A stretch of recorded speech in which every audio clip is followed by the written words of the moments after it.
بسم اللہ الرحمن الرحیم۔ شداد کی جنت۔ دنیا کی تاریخ میں ایسے بہت سے بادشاہ گزرے ہیں جنہیں ان کی دولت نے مغرور بنا دیا اور وہ تکبر میں آ کر خدائی کا دعویٰ کر بیٹھے۔ یہ بدبخت لوگ اپنی دولت کے نشے میں مست ہو کر اللہ کی وحدانیت کو للکارنے لگے۔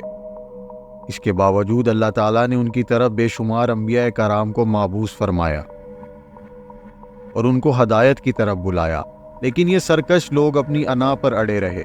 پھر جب یہ لوگ قابل ہدایت نہ رہے، اللہ تعالیٰ نے ان لوگوں کو تباہ و برباد کر دیا اور انہیں عبرت کا نشان بنا دیا۔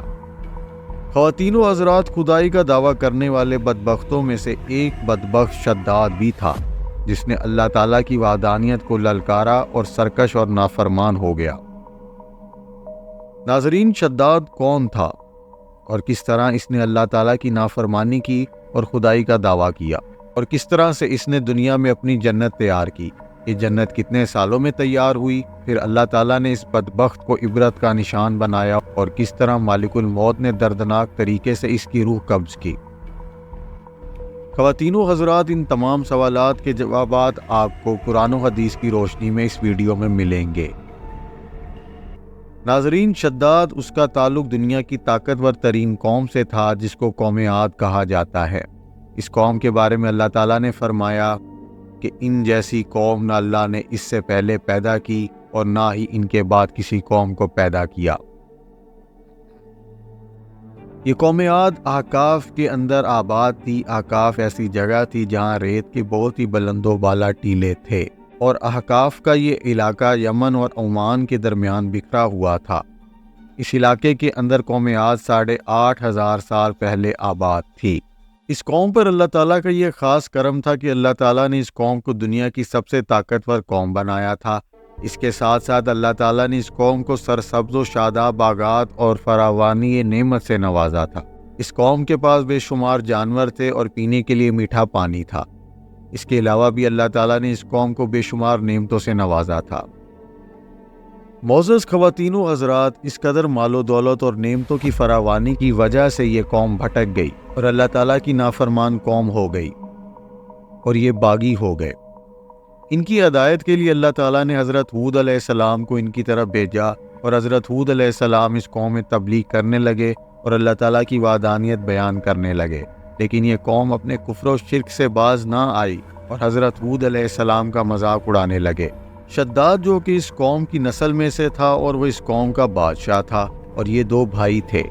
ناظرین، روایات میں آتا ہے کہ ایک کا نام شداد تھا اور دوسرے بھائی کا نام شدید تھا۔ پہلے شدید بادشاہ بنا تھا، لیکن وہ فوت ہو گیا۔ اس کے فوت ہو جانے کے بعد شداد بادشاہ بنا، اور اس طرح یہ دنیا کی سب سے طاقتور قوم کا بادشاہ بن گیا۔ خواتین و حضرات، شداد ایک وسیع و عریض سلطنت کا بادشاہ تھا۔ اس کی یہ بادشاہت یمن سے لے کر عراق اور بعض روایات میں ایران تک پھیلی ہوئی تھی۔ ناظرین، حضرت ہود علیہ السلام نے اس بدبخت کو سمجھانے کی بہت کوشش کی، لیکن یہ پھر بھی سرکشی کرتا رہا۔ جب حضرت ہود علیہ السلام نے شداد کو اللہ کی وحدانیت کے بارے میں بتایا تو اس وقت شداد اور حضرت ہود علیہ السلام کے درمیان زبردست مکالمہ ہوا، جس پر شداد نے کہا کہ اگر میں اللہ تعالیٰ پر ایمان لے آؤں مجھے کیا حاصل ہوگا؟ اس پر حضرت ہود علیہ السلام نے فرمایا کہ تم پر جنت حلال ہو جائے گی۔ جنت کا نام سنتے ہی شداد حضرت ہود علیہ السلام سے پوچھنے لگا کہ جنت کیا ہے؟ تو حضرت ہود علیہ السلام نے شداد کو جنت کا نقشہ بتایا اور جنت کی نعمتوں کے بارے میں بتایا۔ حضرت ہود علیہ السلام کی بات سن کر شداد مسکرانے لگا اور کہنے لگا کہ یہ کون سی بڑی بات ہے، ایسی جنت تو میں بھی تیار کر سکتا ہوں۔ حضرت ہود علیہ السلام نے اس کے کفر و شرک کو روکنے کی بہت کوشش کی، لیکن وہ باز نہ آیا۔ خواتین و حضرات، شداد نے اپنی سلطنت کے بڑے بڑے کاریگروں کو اکٹھا کیا اور احقاف میں ارم کے مقام پر جنت بنانے کا کام شروع کر دیا۔ چنانچہ شداد کی اس جنت میں سونے اور چاندی کی اینٹیں لگائی گئیں اور جواہرات بھی لٹکائے گئے۔ اس بدبخت شداد نے اپنی اس بنائی جانے والی جنت میں شہد، دودھ اور پانی کی نہریں بھی رواں کی، اور دنیا جہان کے خوبصورت درخت، پودے اور پھول بھی لگا دیے اور اسے جواہرات سے مزین کر دیا۔ قوم عاد چونکہ پہلے ہی بلند و بالا پہاڑوں کو تراش کر محلات بنانے میں ماہر تھی، اور شداد کی سلطنت میں تو یہ فن عام تھا۔